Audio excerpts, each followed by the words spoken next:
They tracked the world's healthiest elders for more than 20 years. And researchers finally noticed something surprising they all did after breakfast. And no, it wasn't supplements, protein shakes, or morning yoga twists that would snap most of us in half. So I decided to try it myself. And what happened next changed the way I age. My name is Daniel. I'm 76 years old, and every morning I sit at the same kitchen table I've sat at for decades. The sunlight sneaks in through the curtains just enough to remind me the world is still moving, whether I'm ready for it or not. I used to think the secret to living longer was hidden in medical textbooks or health documentaries hosted by people in lab coats. But it turns out the real secret was hiding in the kitchens and porches of older people who somehow refused to age the way everyone expected them to. Researchers spent years visiting elders in Japan, Italy, Greece, Costa Rica, and even rural parts of the U.S. These weren't just old people. They were healthy, independent elders in their late 80s, 90s, and some past 100. Different cultures, different religions, different climates, yet the same pattern appeared. What mattered wasn't what they ate for breakfast, but what they did immediately after. Before I tell you what the habit was, I should tell you how I stumbled into it. It started on a Tuesday, a day I often pretend I'm busier than I really am. After breakfast, I pushed my chair back and just sat there. Not scrolling, not rushing, just thinking. Scientists have a fancy name for this: morning emotional orientation. Most of us call it staring into space until our coffee kicks in. But here, says the strange part, the world's healthiest elders weren't zoning out. They were intentionally lowering stress before the day began. Some prayed, some journaled, some meditated, some just looked out a window and let their nervous system settle. Turns out the body doesn't just digest food in the morning, it digests stress too. And chronic stress speeds up cellular aging, especially after 60. Now if you're thinking, I, Dan T., have time to stare out a window and become a philosopher after breakfast, I have things to do. Relax. So did they. The difference was, they didn't sprint into chaos the way modern life encourages us to. I tried it again the next morning, coffee in hand, staring out the window like I was starring in a perfume commercial. But something shifted. My breathing slowed. My mood lifted. My heart felt less like it was trying to fight gravity. For the first time in a long time, I chose my rhythm instead of letting the world choose it for me. But the habit didn't stop there. After breakfast, the healthiest elders also made a point to connect with someone, a spouse, a friend, a neighbor, or even the same grocery cashier.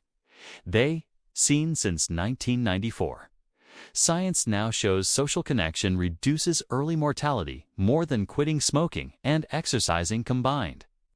After that, they moved, not like gym warriors punishing themselves for dessert, but like humans built for motion. They walked, stretched, gardened, fed animals, swept porches, or simply cleaned up after breakfast. Movement was their antidote to stiffness, sadness, and decline. I realized my routine was the opposite.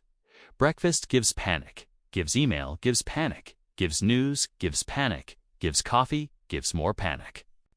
And nowhere in that routine did I talk to another human being unless you count yelling at the morning news, which doesn't count for connection according to any known medical study. So I tried it for a week.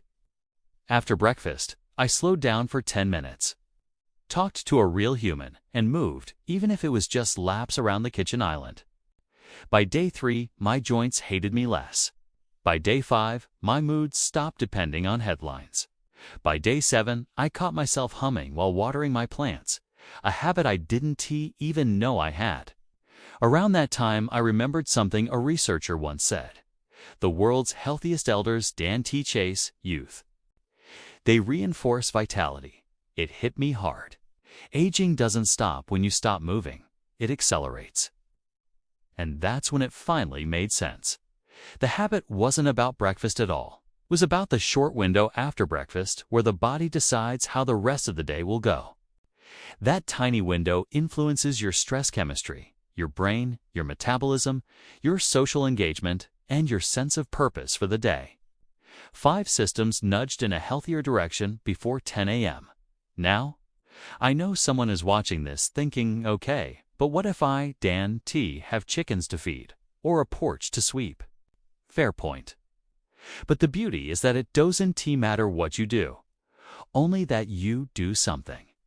A 5-minute phone call counts, a walk counts, a few stretches count. Wiping down a countertop counts. Purpose doesn't need to be dramatic. It just needs to exist. Before this experiment, I used to wake up inside my problems. Now I wake up inside my life. There's a difference. One makes the world feel heavy. The other makes it feel possible. And when researchers finally mapped the habits of the world's healthiest elders, they didn't find superhumans.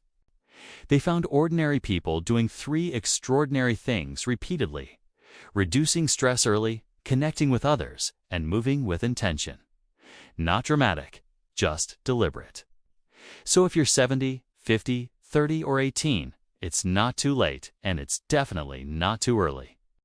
After breakfast tomorrow, breathe a little slower, move a little sooner. Talk to someone you care about, and give the day a direction, even a small one. The world's healthiest elders don't live longer because they're lucky. They live longer because they keep living. And the best part? You can start tomorrow, right after breakfast.